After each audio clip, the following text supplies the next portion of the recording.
अस्सलाम वालेकुम। मैं डॉक्टर निघत अपने यूट्यूब चैनल पर आप सबको खुशामदीद कहती हूँ। उम्मीद है आप सब लोग खैरियत से होंगे। टुडे वर टॉपिक इज़ पढ़ाई में दिल ना लगना। Very important topic, very interesting topic. बहुत सारे ऐसे स्टूडेंट्स हैं जो कि पढ़ना ही नहीं चाहते, लेकिन बहुत सारे ऐसे स्टूडेंट्स भी हैं जो पढ़ना चाहते हैं लेकिन पढ़ नहीं पाते। उसकी बहुत सारी रीज़न्स होती हैं, या तो वो साइकोलॉजिकली डिस्टर्ब होते हैं या फिर फिज़िकली उनके अंदर पावर नहीं होती इतनी कि वो अपने आप को मैनेज कर सकें। तो इन दोनों चीज़ों को मैनेज करने के लिए मैं आज आपको बताऊंगी होम्योपैथिक मेडिसिन। जैसे कि आप जानते हैं, मैं अपनी वीडियोस में डिजीज़ के साथ साथ उनके होम्योपैथिक ट्रीटमेंट के बारे में बताती हूँ। तो मेरे चैनल को लाइक, शेयर और सब्सक्राइब करना मत भूलिएगा, ताकि आने वाली नोटिफिकेशंस भी आप तक पहुँचती रहें। बच्चों को आमतौर पर स्टडी करते वक्त दो किस्म के मसले मसाइल होते हैं, दो किस्म की प्रॉब्लम्स का सामना करना पड़ता है। एक तो साइकोलॉजिकली वो फिट नहीं होते, दूसरा फिज़िकली जो है उनको प्रॉब्लम्स होती हैं। यानी साइकोलॉजिकली ऐसे कि उनका पढ़ाई में इंटरेस्ट नहीं होता शुरू से। कुछ पेरेंट्स ऐसे होते हैं जो उनको नेगेटिव अप्रोच रखते हैं, उनको नेगेटिव मोटिवेशन देते हैं, जिसकी वजह से, जैसे सब लोग जानते हैं कि वो बच्चे जिनकी मुसलसल अगर उनका रिज़ल्ट अच्छा आता है लेकिन उनके पेरेंट्स जो है उनकी तारीफ़ नहीं करते, उनको मोटिवेट करने के लिए कुछ चीज़ों को साथ लेकर नहीं चलते,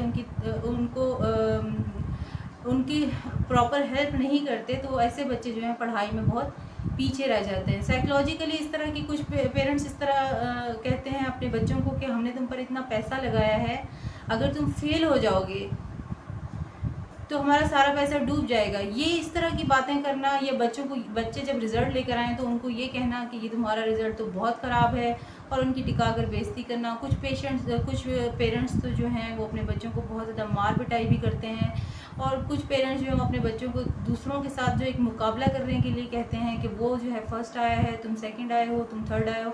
ये सारी चीज़ें जो है बेसिकली साइकोलॉजिकल सिम्टम्स जो है क्रिएट करती हैं पेशेंट में, कि उसका पढ़ाई में इंटरेस्ट जो है ख़त्म हो जाता है। वो फ्यूचर के हवाले से कुछ बच्चे बहुत परेशान रहते हैं। उनको पता होता है कि हमारे पेरेंट्स के पास बहुत पैसा नहीं है, वो आगे हमें बहुत अच्छी तालीम नहीं दे सकेंगे, बहुत अच्छे स्कूलों में नहीं पढ़ रहे हम, तो हमारी कोई वैल्यू नहीं होगी। इस वजह से भी वो पढ़ाई में बहुत ज़्यादा इंटरेस्ट नहीं ले पाते। तो साइकोलॉजिकली इनबैलेंस होना, कुछ बच्चों को बहुत छोटी छोटी चीज़ें जो हैं वो घर में ट्रीट नहीं की जाती, उनकी सफाई का ख्याल नहीं रखा जाता, उनको प्रॉपर जो है क्लीनिंग का ख्याल नहीं रखा जाता, प्रॉपर फूड का ख्याल नहीं रखा जाता, जिसकी वजह से उनको मेंटली जो है वो डिस्टर्ब रहते हैं, परेशान रहते हैं। उनको छोटी छोटी चीज़ें वक्त पर मुहैया नहीं होती हैं, जिसकी वजह से वो पढ़ाई पर ध्यान नहीं दे पाते। दूसरा रीज़न जो है वो फिज़िकल रीज़न है, प्रॉपर फूड ना होना, प्रॉपर क्लीनिंग ना होना और प्रॉपर मोटिवेशन ना होना। ये सारी की सारी चीज़ें मिलकर इंसान को थका देती हैं। स्टूडेंट्स आम तौर पर जब वो सही उनका फूड इनटेक सही नहीं होता, वाटर इनटेक सही नहीं होता है, तो वो और उनकी सेहत जो है वो बेसिकली ख़राब हो जाती है। सेहत ख़राब होने की वजह से जब वो पढ़ने के लिए बैठते हैं तो वो अपने आप को फोकस नहीं कर पाते पढ़ाई की तरफ। यानी उनके सर में दर्द हो जाता है, या उनको पेट में दर्द हो जाता है, या उनके बैठने, ज़्यादा देर बैठ नहीं सकते, वो थक जाते हैं। या पढ़ने के लिए बैठते हैं तो अक्सर पेशेंट्स कहते हैं कि उनको नींद आ जाती है। तो ये सारी चीज़ें फ़िज़िकल प्रॉब्लम्स में आती हैं। कुछ बच्चों की आँखों में बहुत ज़्यादा पेन होता है। इसी तरह और सोशल एक्टिविटीज़ की तरफ बहुत ज़्यादा ध्यान नहीं होता, सिर्फ पढ़ाई की तरफ कुछ पेरेंट्स जो हैं वो बच्चों को राग़िब किए रखते हैं, जिसकी वजह से वो पढ़ाई से उकता जाते हैं। तो वो बच्चे जो डीमोटिवेट हो जाते हैं, चाहे उसकी रीज़न फ़िज़िकल हो या चाहे साइकोलॉजिकल रीज़न हो, इन दोनों के लिए होम्योपैथिक मेडिसिन का अगर इस्तेमाल किया जाए तो ये होम्योपैथिक मेडिसिन का इस्तेमाल कीजिए तो इसमें बहुत ज़्यादा इनको अफाका होता है। यानी बेसिक तो तरीका यही है कि कुछ ऐसी स्ट्रैटेजीज़ बच्चों के लिए मुंतखब की जाएँ, कुछ ऐसे रास्ते उनको दिए जाएँ, कुछ ऐसी मोटिवेशनल ट्रिक्स दी जाएँ जिनको फॉलो करके बच्चे जो हैं वो स्टडी कर सकें। बट जब होम्योपैथिक मेडिसिन का साथ में इस्तेमाल किया जाएगा तो ये साइकोलॉजिकली भी एम्पावर करती हैं स्टूडेंट्स को, और फिज़िकली भी उनको फिट रखती हैं, यानी आधे से ज़्यादा काम ये मेडिसिन कर देती हैं। उसके बाद स्टूडेंट्स के लिए बहुत आसान हो जाता है अपने आप को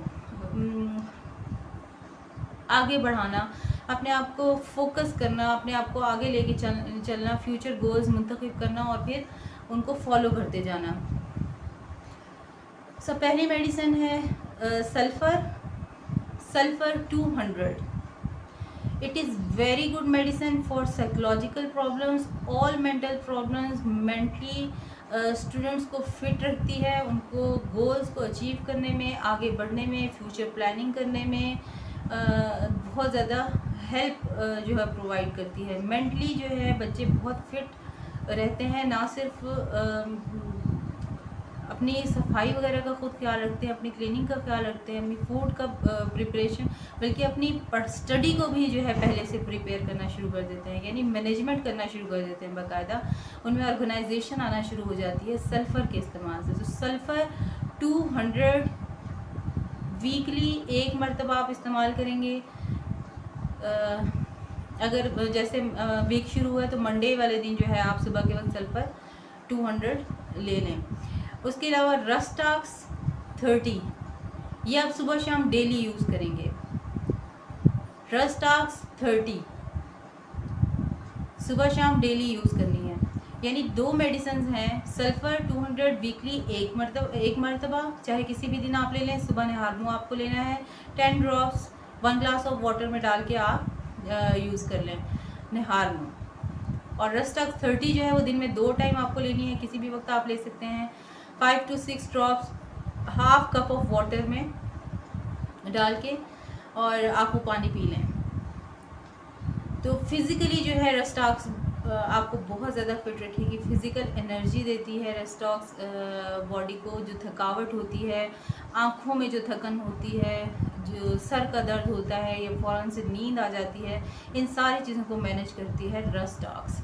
तो सल्फ़र और रस्टॉक्स का बाकायदा इस्तेमाल करें।